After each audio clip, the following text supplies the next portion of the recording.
కోరుచున్నాం. చైర్పర్సన్ గారిని కూడా సత్కరించవలసిందిగా కమిషనర్ గారిని కోరుచున్నాం. ఇప్పుడున్న పెద్దలందరూ కూడా మా హృదయపూర్వక వందనాలు సార్. అలాగే ఇప్పుడు దండ కార్యక్రమం ఉంటుంది. కపిల్ మేము ఎవరు వచ్చాక దండించలేదండి, దండించారు.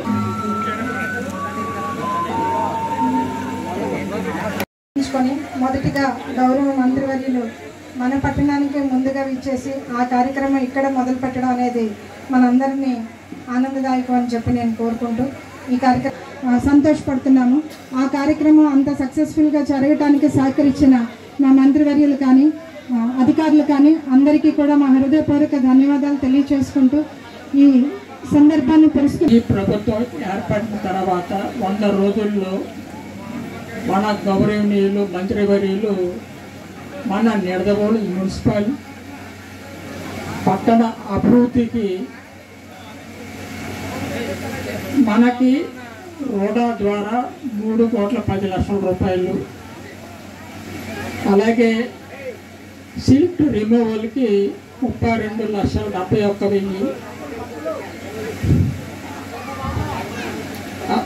మన సంత మార్కెట్ డెవలప్మెంట్కి 40,00,000 రూపాయలు, అలాగే 22-23 15th ఫైనాన్స్ గ్రాంట్ ద్వారా 37,00,000 రూపాయలు, అలాగే 15th ఫైనాన్స్ 23-24 ఫస్ట్ ఇన్స్టాల్మెంట్ ద్వారా 1,47,00,000 రూపాయలు, అలాగే 27వ వార్డులో పార్క్ డెవలప్మెంట్కి 80,00,000 రూపాయలు. వారు ఈ 100 రోజుల్లో మన పట్టణ అభివృద్ధికి 7,88,58,00,000 తీసుకొచ్చిన ఘనత వారికే దక్కుతుంది. ఎందుకంటే వారు మినిస్ట్రీ ఫారం చేసి అడవుల్లో ఉన్నా కానీ మన పట్టణ అభివృద్ధికి వారు విశేష కృషి చేసి మనకి ఈ రోజు వరకు 7,58,00,000 రూపాయలు మన పట్టణ అభివృద్ధి తీసుకొచ్చారండి. అలాగే మున్సిపాలిటీ జనరల్ ఫండ్స్ నుంచి 1,30,00,000 వెచ్చించి ఈ 100 రోజుల్లో 8,88,00,000 రూపాయలు అభివృద్ధి పనులకి మనం శ్రీకారం చుట్టాం. అది ఎందుకు చెప్తున్నానంటే అండి, వారు ఎంత మినిస్ట్రీ అయినా ఎంత బిజీగా ఉన్నా కానీ మన పట్టణ అభివృద్ధికి ఏమి చేశారో మనం చెప్పాల్సిన బాధ్యత నా మీద ఉంది. అలాగే వారు మన నిడదవోలు పట్టణానికి దీర్ఘకాలిక సమస్యలు కొన్ని ఉన్నాయండి, అవి కూడా త్వరలోనే పూర్తి చేస్తారు. అది వారి నోటంటేనే ఎంతో ఉందండి. Thank you very much. అదేవిధంగా మన నిడదవోలు ఎంఆర్ఓ గారు కృష్ణనాయక్ గారు, అదేవిధంగా వేదిక మీద ఉన్నటువంటి సత్యనారాయణ గారు, మన తెలుగుదేశం పార్టీ ప్రధాన కార్యదర్శి సత్యనారాయణ గారు, అదేవిధంగా పట్టణ తెలుగుదేశం పార్టీ భారతీయ జనతా పార్టీ అధ్యక్షులు నేను రామారావు గారు, ఇంకా వేదిక మీద ఉన్నటువంటి 50 మందికి అన్నిటికంటే మించి ఇంత కాలాతీతం అయినప్పటికీ కూడా రమారామి ఒక 2-3 గంటల నుంచి వేచి ఉండి ఈ కార్యక్రమాన్ని విజయవంతం చేయడానికి, తద్వారా ఏ ప్రభుత్వం అయితే మీ అందరి ఆకాంక్షలతోటి ఏర్పడిందో ఆ ప్రభుత్వాన్ని ఆశీర్వదించడానికి, చంద్రబాబు నాయుడు గారిని పవన్ కళ్యాణ్ గారిని ఆశీర్వదించడానికి పెద్ద ఎత్తున విచ్చేసిన మీ అందరికీ కూడా నమస్సుమాంజలు తెలియజేస్తా ఉన్నాను. ప్రభుత్వం ఏర్పడి 3 నెలల కాలం అయింది. 100 రోజుల సమయంలో ఈ ప్రభుత్వం మీ అందరి ఆకాంక్షల్ని దృష్టిలో పెట్టుకుని కార్యక్రమాన్ని నిర్వహించేటువంటి విధానాన్ని మీ అందరికీ గుర్తు చేయడానికి ఈ కార్యక్రమాన్ని ఏర్పాటు చేసుకున్నాం. ఇది మంచి ప్రభుత్వం అనేటువంటి మాటతో ప్రజల నుంచికి వస్తా ఉన్నాం. మీ అందరికీ నేను ఒకటే చెప్తున్నా, మీ దగ్గరికి మీటింగ్ వచ్చే ముందు నేను 2-3 వార్డుల్లో ఇంటింటికి వెళ్ళి వాళ్ళతో మాట్లాడి వాళ్ళ ఆమోదంతో ఇది మంచి ప్రభుత్వం అనేటువంటి స్టిక్కర్ని వాళ్ళ గోళ్ళకి అందిస్తున్నాం. వాళ్ళు ఒకటి అడిగాం, 3 నెలల కాలం అంటే చాలా తక్కువ సమయం ఒక ప్రభుత్వానికి. అయినప్పటికీ కూడా 3 నెలల్లో అనేక కార్యక్రమాలను చేపట్టాం కనుక ఇవి మీకు సంతృప్తినిచ్చినాయా లేదా అనేటువంటి మాట అడిగితే ప్రతి ఒక్కళ్ళు చెప్తున్న మాట ఒకటే, ఇంత తక్కువ సమయంలో ఇన్ని కార్యక్రమాలు చేయడం అనేది కేవలం చంద్రబాబు నాయుడు గారికి, పవన్ కళ్యాణ్ గారికి మాత్రమే సాధ్యమైంది అనేటువంటి మాటని మీ అందరూ చెప్తా ఉన్నారు. అందుకే వారందరి యొక్క ఆమోదయోగ్యంతోనే మనం ఆ స్టిక్కర్లను అంటించడం జరిగింది. ఇవాళ మీ అందరికీ తెలుసు, ఇక్కడ ఉన్నటువంటి వృద్ధులకు కానీ వితంతువులకు కానీ అందరికీ తెలుసు, ఆ రోజున జగన్మోహన్ రెడ్డి గారు అధికారంలోకి వచ్చే ముందు ఊరు వాడ తిరిగి 2019 ఎన్నికలకు ముందు ఆయన ఏం చెప్పారంటే, మేము అధికారంలోకి రాగానే 2000 ఉన్నటువంటి పెన్షన్ ని 3000 చేస్తామనేటువంటి మాట చెప్పారు. నిజమేనని నమ్మి అందరూ ఓట్లేశారు. ఆయన అధికారంలోకి వచ్చిన తర్వాత నేను అంచెలంచెలుగా పెంచుతానని తప్పితే ఒకేసారి పెంచుతానన్న మాట చెప్పలేదు అనేటువంటి మాట చెప్పి సంవత్సరానికి 250 రూపాయలు చొప్పున పెంచి 5 సంవత్సరాలకి ఆయన 3000 చేయడం జరిగింది. అదే మన ప్రభుత్వం అయితే, మన కూటమి ప్రభుత్వం, జనసేన, తెలుగుదేశం, భారతీయ జనతా పార్టీలు కూటమి ప్రభుత్వం ఎన్నికల సమయంలో ఏ మాట అయితే చెప్పామో మనం అధికారంలోకి రాగానే 3000 పెన్షన్ ని 4000కు పెంచుతామనేటువంటి మాట ఏదైతే చెప్పామో అది వచ్చిన వెంటనే 15 రోజుల్లోనే మీకు 4000 రూపాయల పెన్షన్ అందించినటువంటి మాట వాస్తవమా కాదా అనేటువంటి మాటని మిమ్మల్ని అందరినీ అడుగుతూ ఉన్నాను. అది కూడా ఆ 4000 కూడా వాళ్ళు చెప్పారు, వాలంటీర్లు ఉండరు, ఎవరో ఉండరు, మీకు 1వ తారీఖుకి పెన్షన్లు రావు, ఎవరో పంచిపెట్టరు అనేటువంటి మాట చెప్పి మీ ఇంటికి రావవి అనేటువంటి మాట చెప్తే మనం చేసి చూపించాం. మీరందరూ దానికి ప్రత్యక్ష సాక్ష్యం. మీరు చెప్పండి, 1వ తారీఖు వచ్చేటప్పటికల్లా మీ అందరికీ పెన్షన్లు వచ్చినాయా లేదా?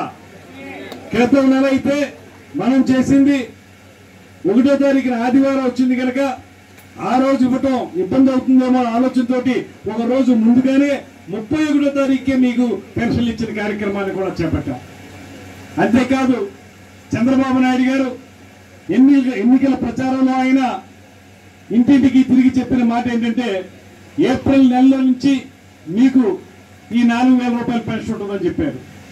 ఏప్రిల్ నెల నుంచి ఎలా ఇస్తాం? మన అధికారంలో లేవు.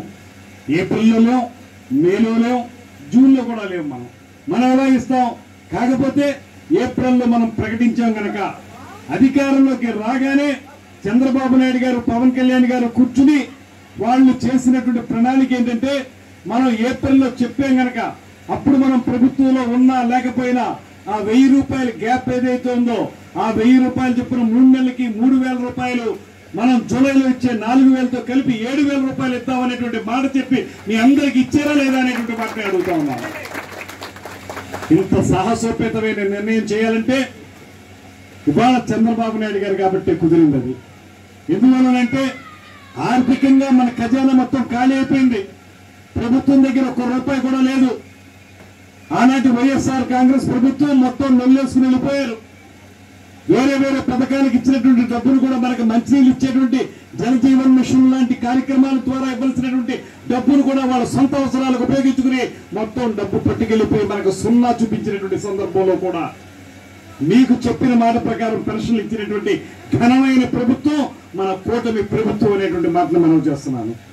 అదేవిధంగా ఎవరైతే పూర్తిగా మంచానికి అతుక్కుపోయి ఉన్నటువంటి దివ్యాంగులు ఎవరైతే ఉన్నారో వాళ్ళకి గతంలో వచ్చేటువంటి 5000 రూపాయల్ని ఎకాయికి 15000 రూపాయలకి పెంచినటువంటి ఘనత కూడా మన ప్రభుత్వం.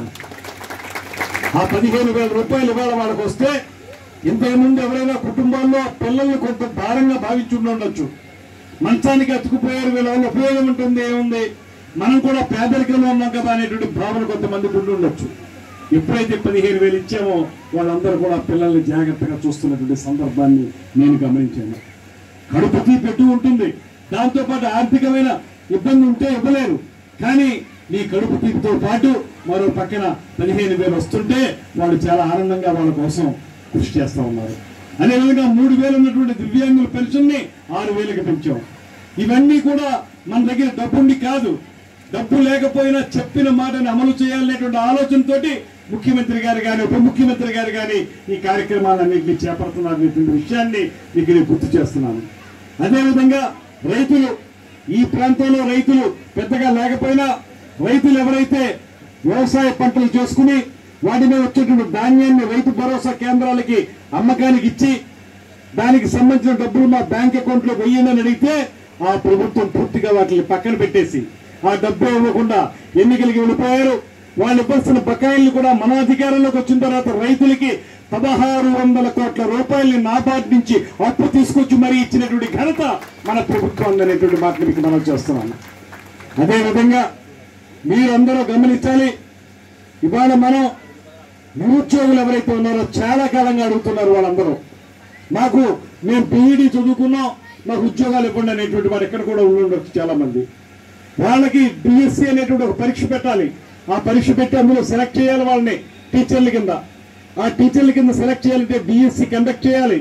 ఆ డిఎస్సి కండక్ట్ చేయమంటే ఇదిగో అదుగో అని చెప్పి 5 సంవత్సరాలు కాలం వెళ్ళదీశారు. అయితే మనం చెప్పే అధికారంలోకి రాగానే మనం మెగా డిఎస్సి ఏర్పాటు చేస్తామని చెప్పి ఇవాళ ప్రకటన ఇచ్చాం. అతి త్వరలోనే రాష్ట్రంలో 16,000 పైచీలకు టీచర్ల ఉద్యోగాల్ని భర్తీ చేయడానికి ప్రభుత్వం సిద్ధంగా ఉందనేటువంటి మాటను కూడా మీ అందరికీ మనం చేస్తున్నాను.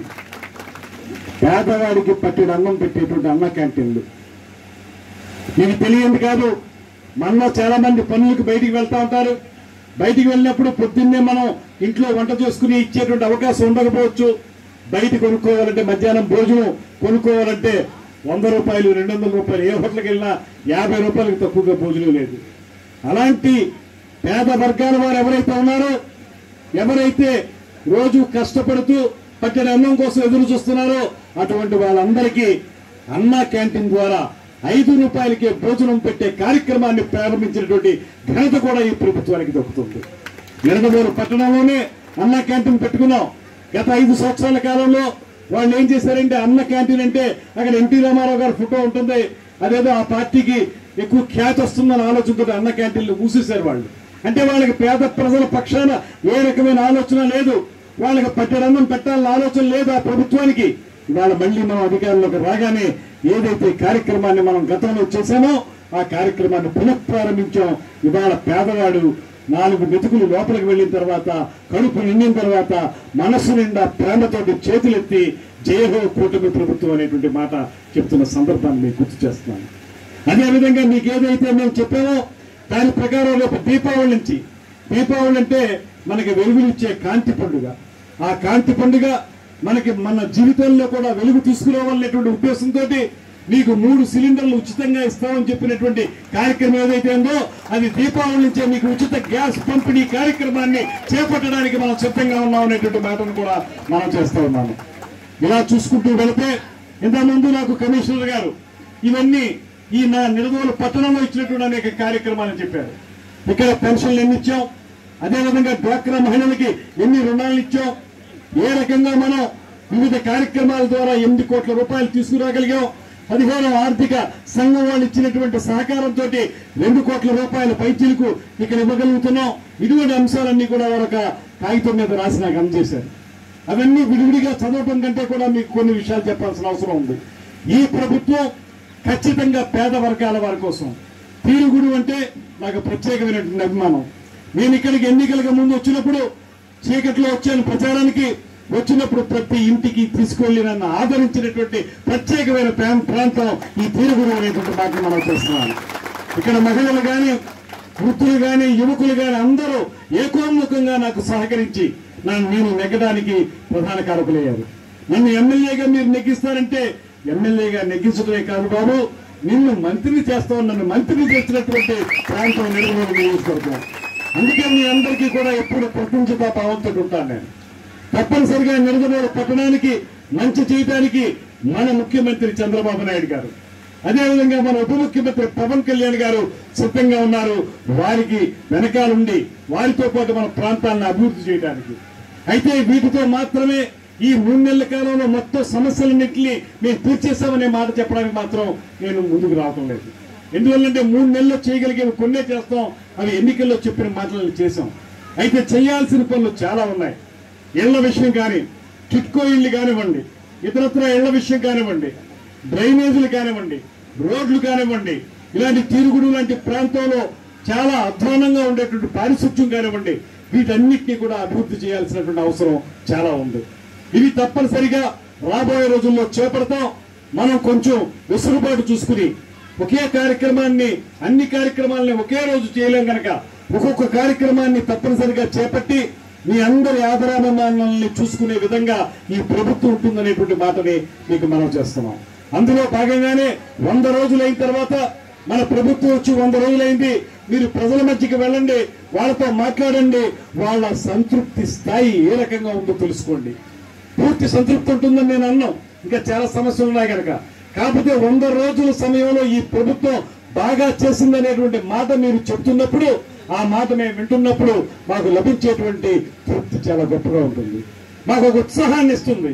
మీరు ఆ మాట చెప్పడం వల్ల రాబోయే రోజుల్లో ఇంకా బాగా పనిచేయాలని, ఇంకా మీకు సేవ అందించాలని, ఇంకా సేవ ద్వారా ఈ ప్రాంతాలను అభివృద్ధి చేయాలనేటువంటి ఆలోచనతో ముందుకు వెళ్తా ఉన్నాం. దాంతోపాటు నేను కేవలం ఎమ్మెల్యేగా మాత్రమే కాకుండా ఒక మంత్రిగా కూడా ఉన్నాను కనుక మరికొన్ని విధానాల ద్వారా ఉపయోగించి తప్పనిసరిగా మీ ప్రాంతాలన్నీ అభివృద్ధి చేయడానికి కృషి చేస్తాననేటువంటి మాటని ఈ సందర్భంగా మీకు తెలియజేస్తున్నాను.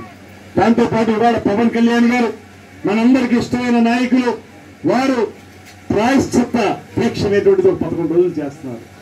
అదేమిటంటే ఇవాళ మనం ఏ మతాన్నైనా గౌరవించాలి. అది క్రైస్తవ మతమైనా, హిందూ మతమైనా, ఇస్లాం మతమైనా, ఏదైనా సరే ఆ భక్తుల మనోభావాల్ని మనం ఎప్పుడు కూడా గౌరవించాలి. ఆ భక్తులకు ఉండేటువంటి ప్రత్యేక అవసరాలను దృష్టిలో పెట్టుకోవాలి. వాటి తగ్గట్టుగా మన ప్రభుత్వాలు పనిచేయాలి. ఇవాళ మనం చూస్తే 5 సంవత్సరాల్లో తిరుపతి లడ్డూ విషయంలో అందులో ఉపయోగించేటువంటి నెయ్యి చాలా దారుణమైన నెయ్యి వాడారని, కల్తీ నెయ్యి వాడారని, చాలా నాణ్యత లోపించిన నెయ్యి వాడారనేటువంటి మాట అన్ని చోట్ల వినపడతా ఉంది. సాక్షాత్తు వెంకటేశ్వర స్వామికే అపచారం చేసినటువంటి ప్రభుత్వం గడిచిన 5 సంవత్సరాల్లో మనం చూసాం. అటువంటి ప్రభుత్వం చేసినటువంటి దుష్ట కార్యక్రమాలు ఏవైతే ఉన్నాయో అవి వాళ్ళకి మాత్రమే పరిమితం కాదు. వాళ్ళని ఎలాగా భగవంతుడు శిక్షించాడు, ఇంటికి పంపించాడు. కానీ దానివల్ల సమాజం మొత్తానికి కూడా ఇబ్బంది కలుగుతుందనే ఆలోచనతోటి మా ప్రజలకి, మా రాష్ట్ర ప్రజలకి ఏ రకమైన ఇబ్బంది కలగకూడదు, మేము అందరం సుఖ సంతోషాలతో ఉండాలనేటువంటి ఆలోచనతో పవన్ కళ్యాణ్ గారు 11 రోజుల పాటు ప్రాయశ్చిత్త దీక్షను కూర్చుని నా ప్రజల్ని కాపాడు భగవంతుడు అనేటువంటి మాటతోటి కార్యక్రమాన్ని చేపట్టారనేటువంటి మాటను కూడా మీ అందరికీ నేను మనవి చేస్తున్నాను. ఇది ఎందుకు చెప్తున్నానంటే ఏ మతానికి సంబంధించిన ఇబ్బంది జరిగినా మనం ఇలాగే స్పందించాలి. కేవలం హిందూ మతం అనే కాదు, క్రైస్తవులకు అపచారం జరిగితే ఖచ్చితంగా దాన్ని స్పందించాల్సిన బాధ్యత ప్రభుత్వం మీద ఉంటుంది. అదేవిధంగా ముస్లింలకు ఇబ్బంది కలిగితే దాని మీద స్పందించాల్సిన బాధ్యత ప్రభుత్వం మీద ఉంటుంది. ఆ బాధ్యతను గుర్తిరిగినటువంటి ప్రభుత్వం కనుకే ఈ కూటమి ప్రభుత్వం ఇవాళ మీ అందరి సంక్షేమం కోసం కార్యక్రమాలు చేపడుతుందనేటువంటి మాటని తెలియజేసుకుంటున్నాను. అదేవిధంగా రాబోయే రోజుల్లో 100 రోజులంటే 3 నెలలు, మనం 5 సంవత్సరాల పాటు అద్భుతంగా పరిపాలన అందించాల్సిన అవసరం ఉంది. రాబోయే రోజుల్లో ఒకటే చెప్తున్నాను మీకు, రోడ్ల విషయంలో కానివ్వండి, డ్రైనేజీల విషయంలో కానివ్వండి, ఇళ్ల విషయంలో కానివ్వండి, లేదా కరెంటు విషయంలో కానివ్వండి, మీకు తప్పనిసరిగా ఏ అవసరం ఉంటే అవసరం మేము ఒక్కొక్కటిగా ఆ సమస్యని పరిష్కరించడానికి ఎల్లవేళ మీకు అందుబాటులో ఉంటామనేటువంటి మాటను కూడా స్పష్టంగా తెలియజేస్తా ఉన్నాం. ఇవాళ మనకి బాగా పనిచేసేటువంటి సమర్థవంతమైనటువంటి పని చేయగలిగేటువంటి కమిషనర్ గారు వచ్చారు, కొత్తగా వచ్చారు. వారు వచ్చి ఒక 15 రోజులు అయింది. వెంటనే కృష్ణ వరదలకి అక్కడ సేవ చేయడానికి వెళ్ళిపోయారు. 2 రోజుల క్రితం ఇక్కడికి వచ్చారు. వారితోనే వచ్చేటప్పుడు అన్ని విషయాలు చర్చించాను. రాబోయే రోజుల్లో మీకు 15వ ఆర్థిక సంఘం తరఫున కానివ్వండి, ప్రభుత్వం తరఫున తెచ్చేటువంటి నిధుల విషయంలో కానివ్వండి, ఇందాక పెద్దలు చైర్పర్సన్ గారు చెప్పినట్లుగా ఆయన కూడా విషయాలన్నీ వివరించారు. ఆయన చెప్పిన విధంగా పట్టణానికి గోదావరి జలాల్ని మంచినీళ్ళుగా తీసుకొచ్చేటువంటి కార్యక్రమం, ఎడమూరు పట్టణానికి ఒక మినీ స్టేడియం, అదేవిధంగా ఇక్కడ మనకు ఉన్నటువంటి హాస్పిటల్ని 100 పడకల హాస్పిటల్గా డెవలప్ చేసే విషయం, వీటి మీద ఇప్పటికే నేను కార్యక్రమాలు చేస్తా ఉన్నాను. మీకు మినీ స్టేడియం ఆల్రెడీ శాంక్షన్ చేయించేసాం. త్వరలోనే మినీ స్టేడియం ఈ నిడదవోలు పట్టణానికి వస్తుంది. దాంతోపాటు గోదావరి జిల్లాను తీసుకురావడానికి జల్ జీవన్ మిషన్ ద్వారా మాట్లాడి అది కూడా తీసుకొస్తాం. దాంతోపాటు మీరు కోరుకుంటున్నటువంటి ఈ హాస్పిటల్ని 100 పడకల హాస్పిటల్గా చేసేటువంటి గత ప్రభుత్వం ఏదో చెప్పింది కానీ ఏమీ అవ్వలేదు. మళ్ళీ ఇప్పుడు వెళ్ళి నేను మాట్లాడితే కొత్తగా ప్రపోజల్ పెట్టమన్నారు. నేను పెడతాను. ఎప్పుడైతే 100 పడకల హాస్పిటల్గా రూపాంతరం చెందుతుందో అప్పుడు మీ అందరికీ అవసరమైన డాక్టర్లు వస్తారు, అవసరమైన సేవలు పెరుగుతాయి, మీ అందరికీ ఉపయోగపడుతుంది అనేటువంటి మాటని నేను తప్పనిసరిగా నమ్మి ఆ కార్యక్రమాన్ని ముందుకు తీసుకెళ్తాను, కృషి చేస్తాననేటువంటి మాటని మరొకసారి తెలియజేసుకుంటూ, ఎన్నికలకు ముందు కూడా చెప్పాను, నేను ఎమ్మెల్యే అయితే ఎమ్మెల్యే అనిపించుకోవడం కంటే కూడా మీ సేవకుడిని అనిపించుకోవడానికి నేను ఇష్టం చూపిస్తాననేటువంటి మాట ఏదైతే చెప్పానో ఆ ప్రకారమే రాబోయే 5 సంవత్సరాల కాలంలో మీ అందరి బాగోగుల్ని చూడడానికి, మీకున్న సమస్యలు పరిష్కరించడానికి కృషి చేస్తారనేటువంటి మాటని మరొకసారి తెలియజేసుకుంటూ, మీ అందరూ కూడా మీ మనస్సుతోటి, మంచి మనస్సుతోటి, అమృత హస్తాలతోటి ఈ కూటమి ప్రభుత్వాన్ని మీరు ఆశీర్వదించండి. ఇలాంటి మంచి ప్రభుత్వం వచ్చింది కనుక ఈ ప్రభుత్వం 10 కాలాల పాటు ఉండాలని, మీ సమస్యల్ని పరిష్కరించాలనేటువంటి సంకల్పం మీరు చేయండి. మీ సంకల్పం తప్పకుండా సిద్ధిస్తుందనేటువంటి మాటను కూడా నేను నమ్ముతూ, ఈ ప్రభుత్వం ముఖ్యమంత్రి చంద్రబాబు నాయుడు గారు, ఉప ముఖ్యమంత్రి పవన్ కళ్యాణ్ గారు, పైన ఉన్నటువంటి నరేంద్ర మోడీ గారు అందరూ కలిసి మీకు మంచి చేయడానికే ఉన్నామనేటువంటి మాటని మరొక్కసారి తెలియజేస్తూ, ఇది పేదల ప్రభుత్వం, ఇది మంచి ప్రభుత్వం, ఇది పేదల ప్రభుత్వం, ఇది మంచి ప్రభుత్వం, ఇది పేదల ప్రభుత్వం, ఇది మంచి ప్రభుత్వం అనేటువంటి మాటని మీ చేత ఎల్లవేళలా చెప్పించుకునే విధంగా కృషి చేస్తామనేటువంటి మాటని మనం చేసుకుంటూ సెలవు తీసుకుంటున్నాను. నమస్కారం. జై హింద్.